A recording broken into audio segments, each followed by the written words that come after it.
कहानी सपनों का सफर। भाग 8। गांव की पृष्ठभूमि। सपनों का गांव एक छोटा सा और खुशनुमा गांव था, जहां हर किसी के पास अपने अपने सपने थे।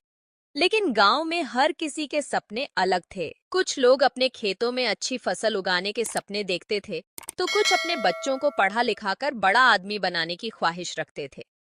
गांव की सबसे चुलबुली लड़की प्रिया हमेशा अपने बड़े सपनों की बात करती थी। वह एक दिन फिल्म इंडस्ट्री में जाना चाहती थी। उसकी सबसे अच्छी दोस्त साक्षी हमेशा उसके सपनों का समर्थन करती थी। भाग 2। कठिनाइयों का सामना। एक दिन गांव में एक फिल्म की टीम आई। प्रिया ने अपनी सहेली साक्षी से कहा, मैं इस मौके का फायदा उठाकर ऑडिशन देना चाहती हूँ। लेकिन साक्षी ने कहा, लेकिन प्रिया, हमें अपने माता पिता की भी सोचना चाहिए। वे तुम्हें इस बारे में क्या कहेंगे? प्रिया ने जवाब दिया, मैं उन्हें समझा लूंगी, यह मेरा सपना है। उसने अपने माता पिता से बात की, लेकिन उन्हें प्रिया का सपना समझने में समय लगा। उसके पिता राजेश चाहते थे कि वह डॉक्टर बने। प्रिया ने अपनी माँ सावित्री से मदद मांगी और उन्होंने धीरे धीरे राजेश को मनाया। भाग 3। नई शुरुआत। प्रिया ने ऑडिशन दिया और उसे चयनित कर लिया गया। लेकिन जैसे ही उसने फिल्म के सेट पर कदम रखा, उसे पता चला कि वहां की दुनिया बहुत अलग है। वहां प्रतिस्पर्धा, तनाव और असुरक्षा थी। प्रिया ने महसूस किया कि उसे अपनी पहचान बनानी होगी। फिल्म की शूटिंग के दौरान प्रिया की मुलाकात एक युवा निर्देशक आर्यन से हुई। आर्यन ने प्रिया की प्रतिभा को पहचाना और उसे एक महत्वपूर्ण भूमिका दी। लेकिन आर्यन की अपनी परेशानियां थीं। उसका परिवार उसकी फिल्मी करियर को नहीं चाहता था। भाग 4। प्यार और संघर्ष। जैसे जैसे समय बीतता गया, प्रिया और आर्यन के बीच प्यार पनपने लगा। दोनों ने एक दूसरे के सपनों का समर्थन करना शुरू किया। लेकिन गांव की सच्चाई हमेशा उनके पीछे थी।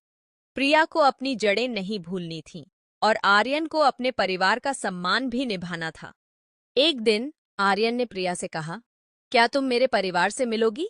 मैं उन्हें तुम्हारे बारे में बताना चाहता हूँ। प्रिया थोड़ी चिंतित थी, लेकिन उसने हाँ कहा।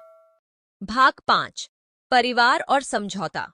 आर्यन के परिवार ने प्रिया को स्वीकार नहीं किया। उन्होंने कहा, तुम एक गांव की लड़की हो और हम तुम्हें अपने बेटे के लिए सही नहीं समझते। प्रिया को गहरा दुख हुआ, लेकिन उसने हार नहीं मानी। उसने आर्यन से कहा, हमें एक दूसरे का समर्थन करना चाहिए, लेकिन मुझे अपने सपनों के लिए भी लड़ना है। आर्यन ने कहा, मैं तुम्हारे साथ हूं। हम अपने सपनों को साकार करने के लिए एक दूसरे को प्रेरित करेंगे। भाग 6।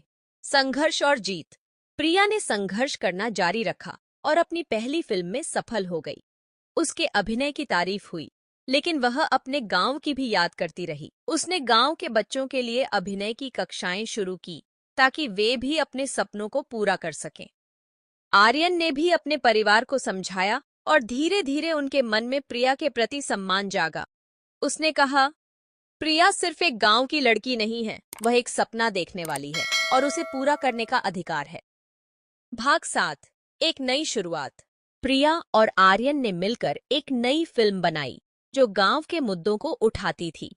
फिल्म ने समाज में बदलाव लाने का काम किया और दोनों की जोड़ी को सफलता मिली। अंततः प्रिया और आर्यन ने अपने परिवारों को भी साथ लिया और अपने सपनों को एक नई दिशा दी। नैतिकता। सपने देखने का अधिकार हर किसी का है, चाहे परिस्थितियां कितनी भी कठिन क्यों न हो। यदि हम संघर्ष करते रहें और अपने सपनों की दिशा में आगे बढ़ते रहें, तो अंततः सफलता अवश्य मिलेगी। प्रेम और समर्थन से हम अपने सपनों को साकार कर सकते हैं और यही जीवन का असली अर्थ है। यह कहानी न केवल विभिन्न पात्रों और उनकी जिंदगियों को दिखाती है, बल्कि यह हमें यह भी सिखाती है कि सपनों का पीछा करना, प्यार और परिवार के साथ संतुलन बनाना कितना महत्वपूर्ण है। धन्यवाद।